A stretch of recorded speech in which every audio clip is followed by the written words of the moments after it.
আসসালামাইকুম গাইস, সবাইকে চতুর্থ রমজানের শুভেচ্ছা রইল। তো সবাই কেমন আছেন? আজকে ইফতারিতে আমি বেশি কিছু খাবো না। আমি দই চিড়ে নিয়েছি। এখানে হচ্ছে দই আর চিড়া আছে, আর এখানে শরবত রাখা আছে। তো আমার বেবিটার পেটটা ভালো না, গ্যাস্ট্রিকের অনেক প্রবলেম হয়েছে।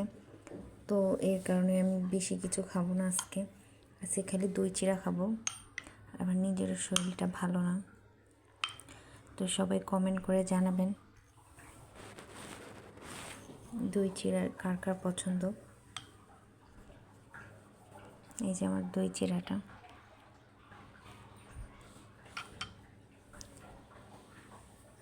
আর এটা হচ্ছে গিয়ে আমি খাবো ইসবগুলের ভুসি। এটা কিন্তু পেটের জন্য খুবই ভালো।